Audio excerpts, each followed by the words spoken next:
Hey everyone, in today's video I'm going to be making a custom cutting board out of this piece of pecan wood.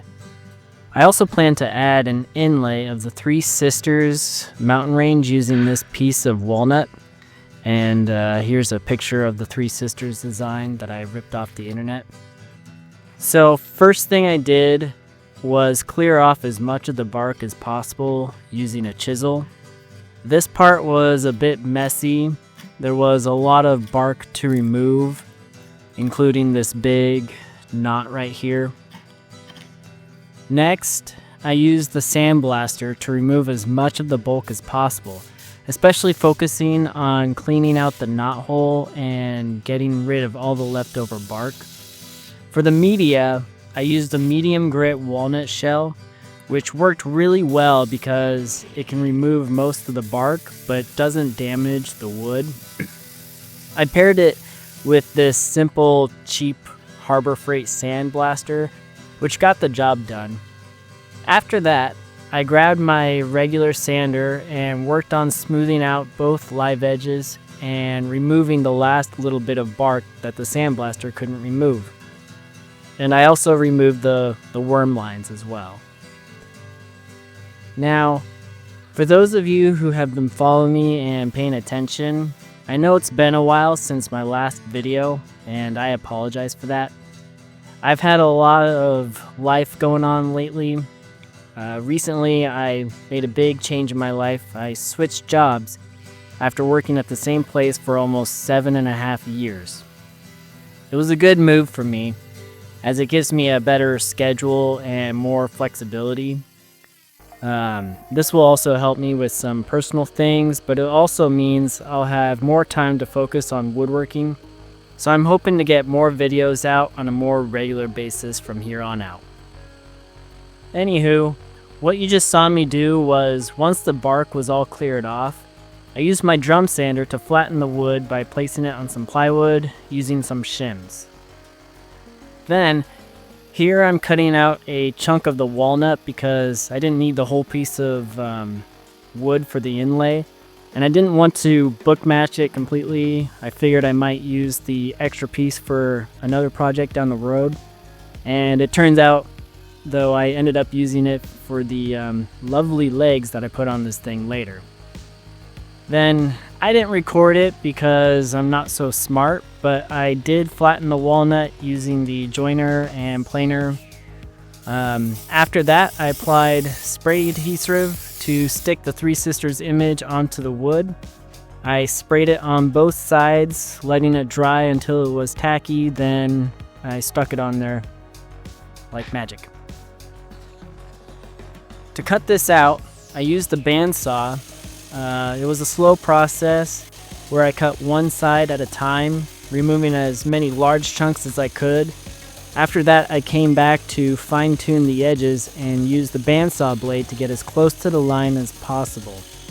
Next, I used a spindle sander with the small spindle to get as close as I could to the line and smooth out everything.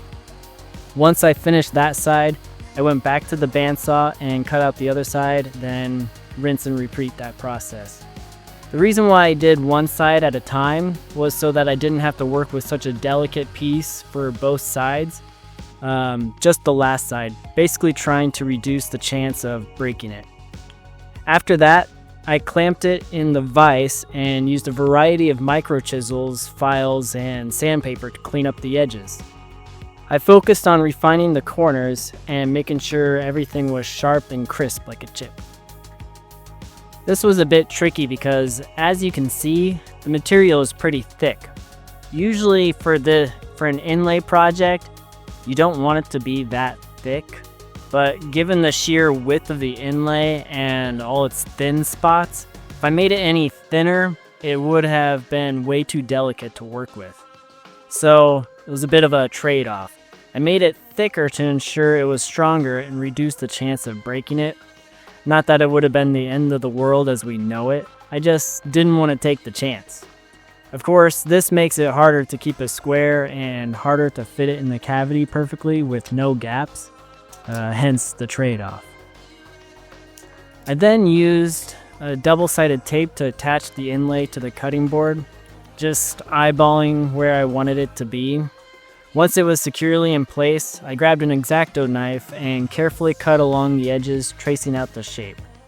Then I went back with a pencil and traced it out again, which kind of gets the lead into the cut line, making it easier to see.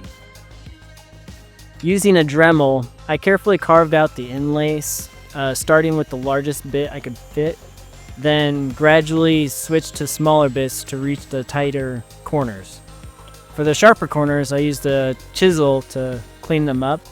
I did all of this by freehand. Of course, if I had a CNC, the process would have been a lot easier and probably cleaner. But since I don't have one, I just work with what I had. Me, my 2 hands, and a puckered butt. For glue, I used Titebond 3 since it's water resistant. I gently tapped the inlay in place, then using a block to apply even pressure, I hammered it in more. Then I panicked and began aggressively hammering as hard as I could, like a true woodworker. And if you look in the top right hand of the screen, you can see I actually broke a piece off, but it was fine. It was just above the surface and no one will know. Next, I filled the knot holes with black epoxy. This was my first time ever working with epoxy, and it actually went very smoothly and came out great, which gave me all kinds of confidence. And of course, the next few times I tried using epoxy, I failed miserably. So, beginner's luck, I guess. But I mixed too much epoxy for what I needed for this project, so I ended up filling in some of the little wormholes I was planning to sand out. And then my goal was to avoid getting epoxy around the inlay, but eventually I spilled a little bit too close to it and it started to seep in, and at that point I was just like, it'll probably be alright, and decided to pour over the entire thing. Once it had fully hardened after a couple weeks, I flattened it again using the drum sander. Then I used the Dremel with a sanding attachment thingy to sand away all the excess epoxy from the top of the surface cavity.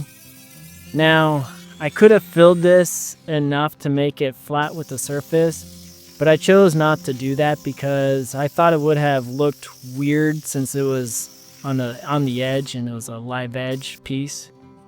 After that, I decided to add some legs to the sides. Using the inlay as a guide, I drew a straight line across the bottom. From there, I used a 90-degree jig and a ruler to draw perpendicular lines. This way, when the cutting board is held, the legs will be perfectly parallel from each other with the inlay square in the center. I didn't record it, but I cut the edges off by taping it to a table saw sled. For the legs, I roughly drew this horseshoe type shape and cut it out on the bandsaw.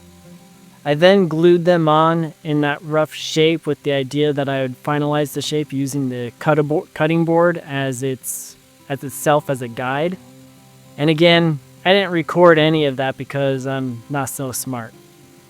I used the router to flush the bottom of the legs where your hands are supposed to go when you lift it. Then switched to disc sander to get the edges as close as I could. I left the top front side square because I like the look of it better, but for the bottom sides I rounded it to match the curvature of the live edge.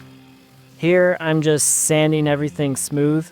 I probably went a little too fast with this step because I definitely burned the sanding disc on my disc sander. I then had these odd scoop-like things left from the router. So I used a chisel to smooth them out and created a nice clean transition. Since the legs were glued onto the end grain, I didn't want them relying on just a hope and a prayer to stay on there. So I drilled 3 holes on each side to insert dowels. This added a bit more strength and made the legs more structurally sound. Once the dowels were glued in, I trimmed them off with a flush trim saw, then sanded everything up to 320 grit. For the finish, I used this food safe cutting board finish, which is basically beeswax, I think. Not totally sure. But it was super easy to apply. Just wipe it on, let it sit, then wipe it off or wipe off the excess. And I just gave it a couple of coats and that was it. Yay, it's done. We did it. Yay. Thanks a bunch for watching. I'm hoping the next video will come out a lot sooner than this one did. Please like, subscribe, and share with somebody you like or don't like. If you're interested in having something made from wood, built custom for you, feel free to reach out to me through my website or send me an email and we can discuss the details. Thanks again.